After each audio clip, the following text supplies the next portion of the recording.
Halo semua, kali ini aku akan buat video mobil ini lagi. Mobil ini adalah Suzuki Katana tahun 94 dan aku akan membuat video tentang jok belakang.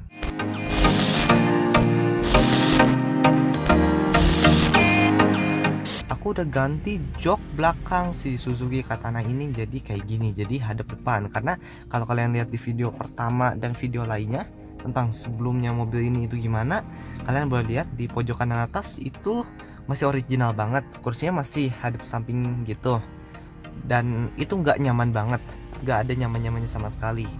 Karena kepala mentok kena sana, karena kan itu melengkung gitu ya. Kalau ini kan agak di tengah, jadi karena tengahnya memang agak tinggi, kalau pinggirnya itu melengkung gitu.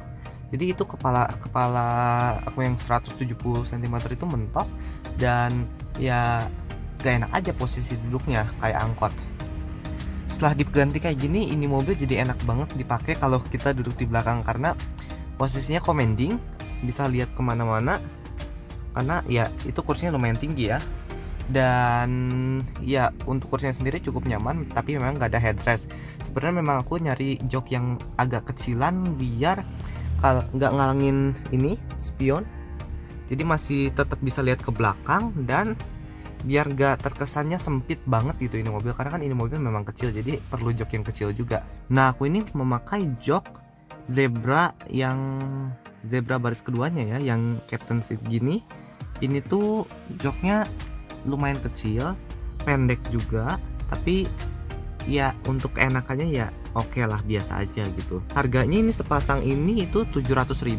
Untuk kondisi joknya sendiri itu oke sih, oke aja sih, nggak sebagus itu. Tapi untuk jok yang dari apa itu namanya, jadi ini tuh belinya di tempat, kalau kalian tahu, orang Bandung harusnya tahu, ini belinya di Jatayu ya, di kayak tempat apa ya, kayak tempat perintilan mobil-mobil gitulah. Ada yang bekas, banyak sih yang bekas, ada yang baru juga, kayak lampu mobil, kursi mobil, itu banyak di situ yang udah dicopot-copot gitu. Nah, ini aku beli di sana di Jatayu harga 700.000 sepasang. Kondisinya yang ini tuh lumayan oke sih. Ini banyak kulit dan masih rapi sih. Ini masih, waktu itu sih nggak terlalu bersih ya, ini udah dibersihin, tapi kondisinya nggak ada yang sobek. Ada ini sedikit sih, ini sedikit, tapi overall ini good banget. Dan untungnya ini mirip ya warnanya, jadi belum perlu retrim lah. Jadi nanti aja retrimnya kalau emang dirasa udah perlu aja. Selain itu, kalau kita duduk, kalau aku yang duduk especially, aku tingginya 170 cm dan pandangannya ini ya, seperti ini. Ini kalau misalnya eye view gitu, seperti ini. Sebenarnya sedikit ketinggian, tapi oke lah, malah enak gitu, bisa ngeliat jauh ke depan. Dan untuk pandangan samping, nah ini lucunya ini, padahal ini harusnya ada kaca tapi malah gak ada, jadi pandangan ke samping itu seperti ini langsung ke sini. Jadi kalau mau lihat ke kaca harus agak ke bawah gitu kepalanya. Ini view-nya seperti ini, yang sejajar sama mata ya. Ini kalau misalnya posisi duduknya, jok depannya agak maju. Kalau misalnya posisi duduknya, posisi nyetir aku yang tinggi 170 cm, ini agak jauh ya, tuh bedanya agak jauh. Ini abis, ruangannya abis, malah ini terpaksa harus kedorong gitu kursinya.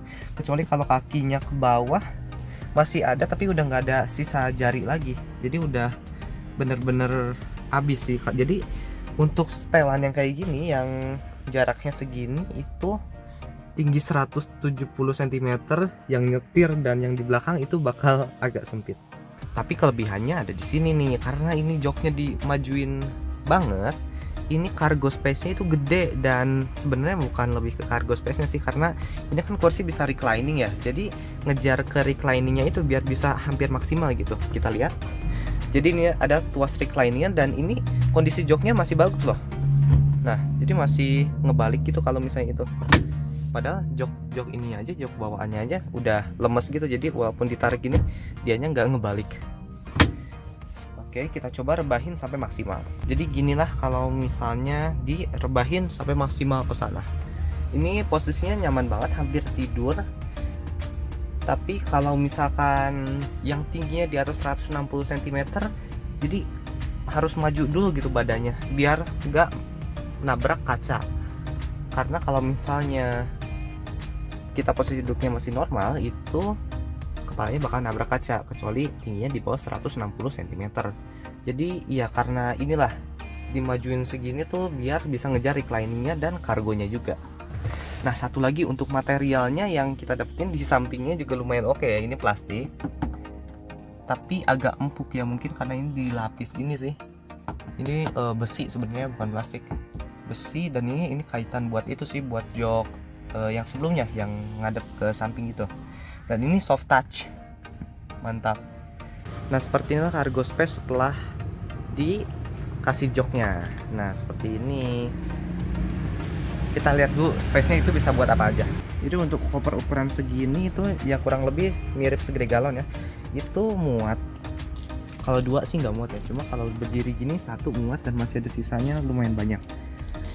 Nah kalau ditidurin gini itu space-nya hampir habis. Di sini udah habis dan ya udah habis lagi kalau misalnya sisi ke belakangnya ya. Tapi jadinya sisi ke atasnya itu masih banyak banget.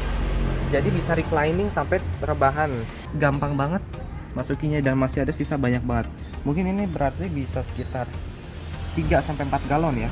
Dan masih ada sisa juga buat barang, misalnya apa, belanjaan gitu, sambil belanja beli galon, bisa banget. Dan ini tuh cara pasangnya jadi gini ya. Jadi dudukannya tuh asalnya gini. Jadi asalnya dudukannya itu gini. Ya gitu, melengkung gitu, belok, melengkung gitu. Nah itu tuh ada dua asalnya.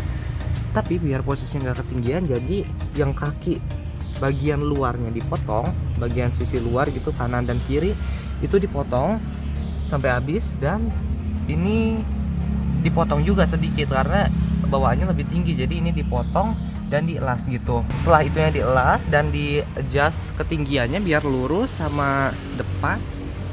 Ini ditambahin lagi plat besi kayak gini dan dibaut ke spakbor, jadi dibor gitu ya. Ini juga dibor ada dua ya, ada dua dudukan, jadi dua di sebelah dalam, satu di sebelah luar. Itu biar ngejaga biar ininya nggak goyang-goyang. Jadi misalkan mau bawa barang gede, misalnya pindahan rumah atau gimana, mungkin ini tinggal dicabut aja. Dan ya walaupun nggak semudah itu nyabutnya, cuma kita tinggal cabut tiga baut ini dan satu lagi 3 baut lagi. Jadi cukup gampang sih ini pemasangannya. Dan ya memang nggak bisa dipasang di rumah sih. Ini juga ke tempat las ya, ke tempat las yang bisa masang itu dan ngebor segala macam. Jadi ya, jadi hasilnya seperti inilah. Nih kalau misalnya ada koper ditimpa sama galon juga masih bisa muat banyak barang. Jadi luas banget ini bagasinya. Padahal ini Suzuki Katana loh, yang panjang mobilnya itu nggak sampai 3,5 meter, itu 3,4 atau 3,3 meter. Jadi dengan ruang kargo yang sebanyak ini, dengan interior yang cukup masih lega ini, ya ini udah enak banget deh. Jadi ini bisa banget dijadiin referensi kalau kalian punya Suzuki Katana. Cuma aku mau kasih note juga, karena ini tuh Suzuki Katana yang apa ya, ini karoseri ya. Jadi tingginya itu dia agak lebih tinggi, karena kalau misalnya yang trapeze mungkin pakai jok ini mentok pasti kepalanya. Cuma kan ada yang atap cembung gitu, itu pasti harusnya bisa ya.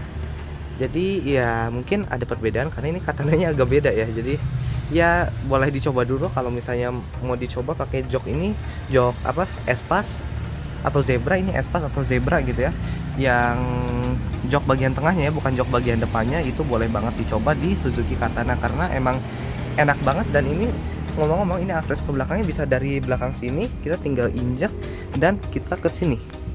Karena ya nggak gede-gede amat gangnya, tapi ya nggak kecil juga, masih bisa lah orang dewasa. Nah gangnya itu sekitar segini ya, lumayan sih, ini lumayan banget gangnya, karena aku bisa keluar masuk dengan mudah. Oke, mungkin sekian dulu video kali ini untuk modifikasi jok Suzuki Katana. Kalau misalnya ada pertanyaan atau ada saran buat video lainnya, boleh banget disampaikan di kolom komentar. Sekian video kali ini, semoga bermanfaat.